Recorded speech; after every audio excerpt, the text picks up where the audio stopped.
भगवान जगत मंगल के लिए हर लीला करते हैं।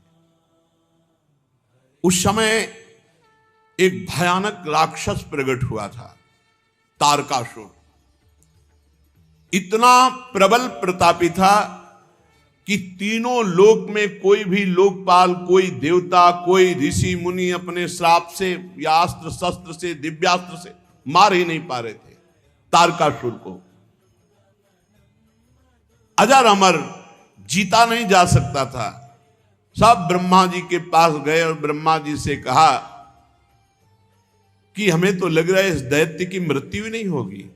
कोई भी देवताओं के अस्त्र शस्त्र, ऋषि मुनि के शाप और दंड, कुछ नहीं इसके ऊपर प्रभाव पड़ रहा। तो ब्रह्मा जी ने कहा मैं देखकर बता सकता हूं कि तुम जितने भी लोकपाल सब मिलकर मारो तो भी नहीं मारा जाएगा। इसे भगवान शंकर का पुत्र हो तब मारा जाएगा। भगवान सहायता करें। और मैं जो कह रहा हूं वो बात ध्यान से सुनो। सती जी ने दक्ष के यज्ञ में देह का त्याग किया और हिमांचल के घर में पार्वती जी के रूप में जन्म लिया। भगवान शंकर को पति बनाने के लिए घोर तप किया। इधर भगवान शिव जी तो सब कुछ छोड़े हुए पुनः समाधि में। जे ही पार्वती जी की सूचना मिली तो प्रेम में मगन होकर मन को संभाला और समाधि में गए। अब बड़े असमंजस की बात है कि ब्याह के लिए इनकी समाधि भंग हो, और समाधि भंग करने के सामर्थ्य त्रिभुवन में किसी के नहीं। एक उपाय हो सकता है, यदि तुम सब जाकर कामदेव की विनय करो, कामदेव जाए भगवान शिव को काम से युक्त करे तो विवाह होने में देरी न लगे। शिव की समाधि काम भंग कर सकता है। जाकर शिव जी के चरणों में हम तुरंत मना लेंगे, समाधि केवल ये भंग करे, और विवाह के लिए राजी क्षण में हम उन्हें कर लेंगे। ब्रह्मा जी ने कहा, क्योंकि ब्रह्मा जी को पता था हरि जी ने पहले वचन ले लिया है। लेकिन पार्वती जी के प्रेम को सुनते ही इतना उमगे और बस समाधि में पहुंच गए। अब देवताओं ने कामदेव को बुलाया। कामदेव उपस्थित हुए, 5 बाण धारण करने वाला और मछली की ध्वजा। देवताओं ने कामदेव से कहा कि हम सब पूरे त्रिभुवन की रक्षा इस समय तुम्हारे हाथ में है, जाओ और भगवान शिव की समाधि भंग कर दो। कामदेव ने कहा तुम्हारा सबका दिमाग तो सही है, ज्वाला में झोंक रहे हो हमको, भगवान शिव की समाधि हम भंग कर देंगे। सबने विनय किया कि आप पूरे त्रिभुवन की बात है, तारकासुर आतंक मचाए हुए है, किसी भी देवता का, भगवान शिव की समाधि हम भंग कर देंगे। सबने हाथ जोड़ा और कहा बड़ा यश मिलेगा आपको, सबकी रक्षा का आपको उत्तरदायित्व तो ब्रह्मा जी ने आपको दिया है। तब उन्होंने कहा अच्छा, यदि ऐसा उत्तरदायित्व दिया है तो परहित लाग तजय जे देही संतत संत प्रशंसे देही। मेरा नाश तो है ही शिव की समाधि भंग करने में, पर अगर सबका कल्याण है मैं तो अपने प्राणों की बाजी लगाकर भी वही उपाय करूंगा। सबको सर नवाया, ब्रह्मा जी का स्मरण किया कि पितामह की आज्ञा है, और अपने सहायक बसंत ऋतु को लेकर 5 बाण। मन में निश्चय किया शिव विरोध का मतलब है मृत्यु, पर मैं जगत मंगल के लिए करूंगा। बस वहां से जे ही चला अपना प्रभाव फैला दिया। पूरा संसार काम के वश में हो गया, पूरा संसार। जितने ब्रह्मचर्य, नियम, संयम, धीरज, धर्म, ज्ञान, विज्ञान, सदाचार, जप, योग, वैराग्य, विवेक, सब काम के प्रति व्याकुल हो गए। भाग्यौ विवेक सहाय सहित सुसुभट संयुग महिमुरे, सदग्रंथ पर्वत कंदर निमो जायते अवसर दुरे। ये संयम, नियम, ब्रह्मचर्य, योग, ज्ञान, वैराग्य सब ग्रंथ में लिखा रह गया। सब लोग कह रहे हैं क्या हो रहा है, सबके हृदय में काम भाव जागृत हो गया। जे सजीव जग अचर चर नारी पुरुषा सनाम, ते निज निज मर्जाद तज भय सकल बस काम। स्त्री पुरुष संज्ञा वाले चर चर प्राणी सब अपनी मर्यादा छोड़कर काम के अधीन हो गए। सबके हृदय में एक ही अभिलाषा, काम। बेलें वृक्षों में चढ़ने लगी, नदियां समुद्र में, ताल तलैयों, सब जड़ में। जब जड़ की दशा तो चेतन जीवों की दशा क्या, आकाश जल पृथ्वी में विचरने वाले पशु पक्षी सब अपने ऋतु को भुलाकर काम विवश हो गए। कामांध चकवा चकवी, रात दिन का भेद छोड़ दिया। देवता दैत्य मनुष्य किन्नर सर्प प्रेत पिशाच भूत प्रेताले तो सब काम ही के गुलाम हैं। इनकी दशा क्या वर्णन करें। हम दशा उनकी वर्णन करते हैं जो ब्रह्माकार वृत्ति में थे। बोले भय काम बस जोगी तापस पामरन की को कहे, देखें चराचर नारी में जे ब्रह्म में देखत रहे। अबला बिलो कहीं पुरुष में जग पुरुष सब अबलामयम, दुई दंड भरी ब्रह्मांड भीतर काम कृत कौतुक अयम। जोगी जी, तपस्वी जी, ब्रह्म ज्ञानी जी, ये सब जो है, जो ब्रह्म में देख रहे थे वो नारी में देखे। ऐसा काम का प्रभाव। अरे भाई, स्त्री पुरुष जड़ चैतन्य जोगी ज्ञानी ब्रह्मचारी नियमी संयमी बैरागी तपस्वी सब काम के अधीन।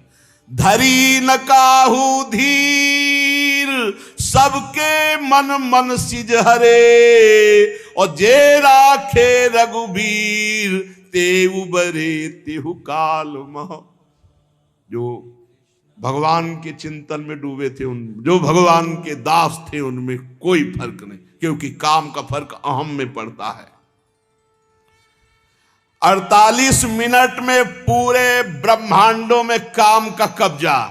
कोई ऐसा नहीं, भगवान जिसको बचाए उसके सिवा कोई ऐसा नहीं जो काम के अधीन ना हो गया हो।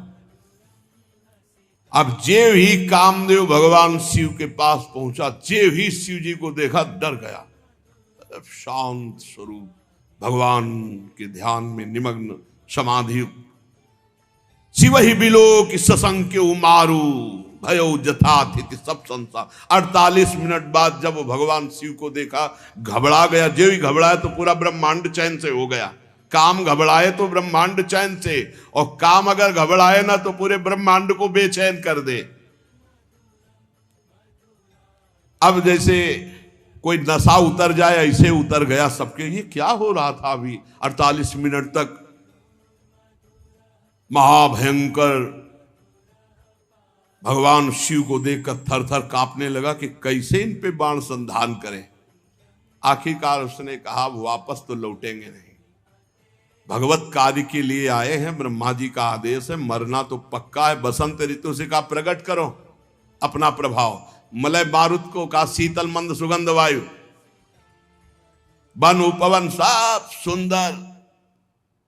अप्सराओं से कहा सामने हम नहीं रहेंगे, पीछे से नृत्य करो, पीछे से। ऐसा चाल रचा कि योग योगिंद्रों मुनिंद्रों के गुरु हैं भगवान शिव।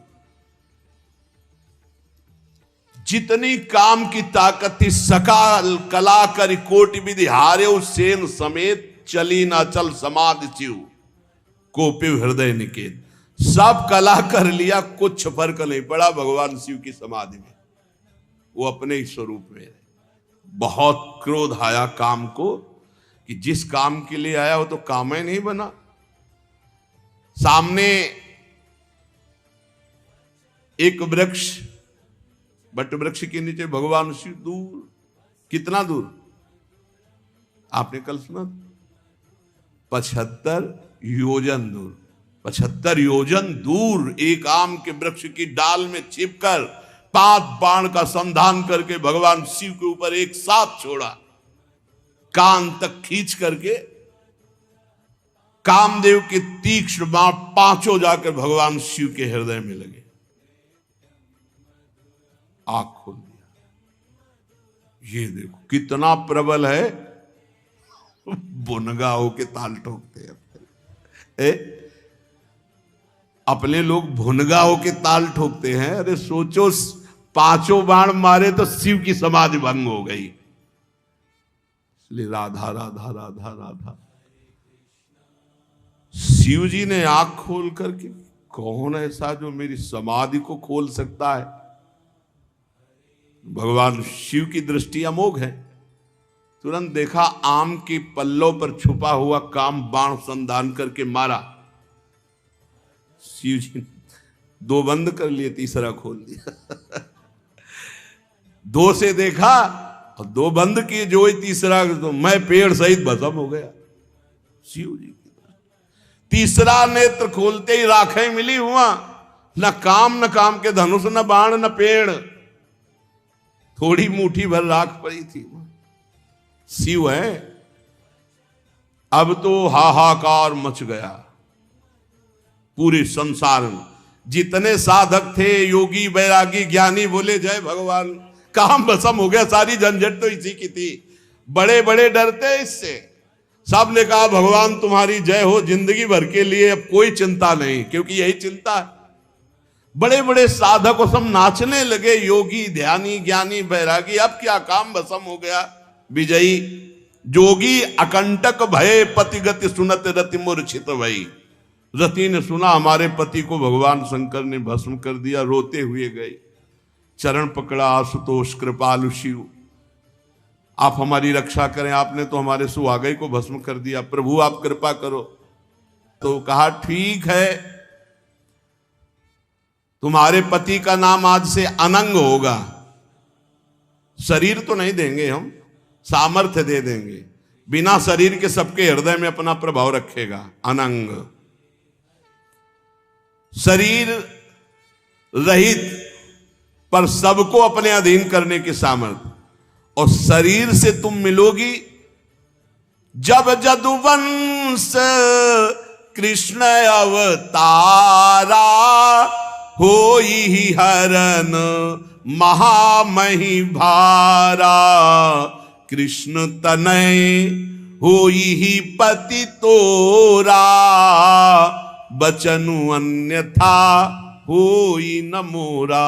जाओ इंतजार करो, जब भगवान द्वापर में कृष्ण रूप से अवतरित होंगे तो उनके पुत्र प्रद्युम्न के रूप में तुम्हारा पति शरीरधारी, तब तुम मिलोगे। अभी तो अनंग रूप से रहकर पूरे जगत पर शासन करेगा।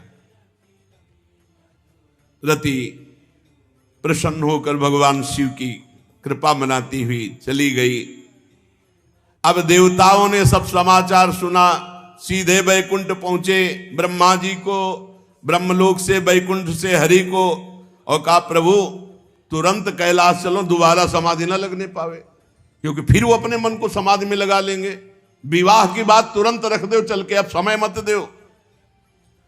सब गए और बोले कृपा सिंधु वृषभध्वज, याद होनी चाहिए आपसे। हमने कहा था विवाह, आप समाधि में बैठ गए तो भंग तो हो गई समाधि। सकल सुरन के हृदय शंकर परम उछाहु, निज नैन देखा चाहे नाथ तुम्हार विवाह। कैसे आए सब? बोले प्रभु हम तो सब बाराती बनने के लिए बिल्कुल तैयार है, दूल्हा बन जाओ आप, और विवाह अब समय नहीं देंगे आपको समाधि का। प्रभु पार्वती ने अपार तपस्या की है आपकी प्राप्ति के लिए, अब अंगीकार कीजिए। भगवान शिव मुस्कुराए। ब्रह्मा जी ने कहा, दुंदुभी बजना शुरू हो गई, जय हो। ब्रह्मा जी ने कहा सब तैयारी करो, बारात की तैयारी करो, क्योंकि इनके पास तैयार होने के लिए कोई व्यवस्था थोड़ी, सब तैयारी करो। नगाड़े बजने लगे, जय हो जय हो।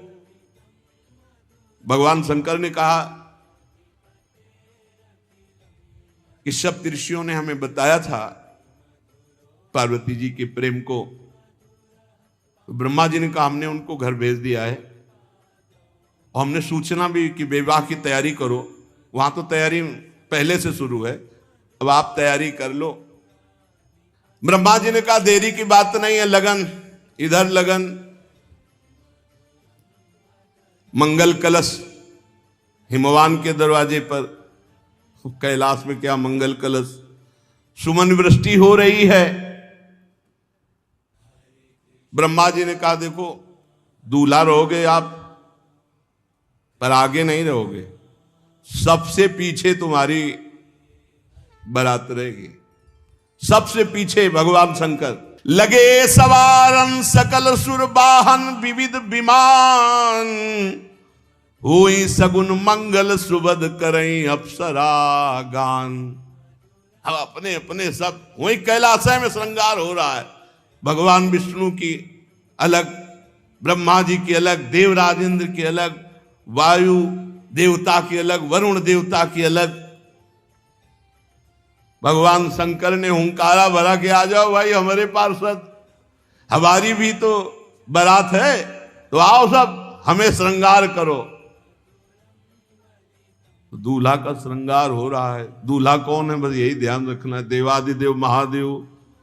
तो अब इनका श्रृंगार कैसा होगा और इनकी बारात कैसी होगी, आज कर लेने दो श्रृंगार, कल विवाह करते। श्री राधा वल्लभ लाल की।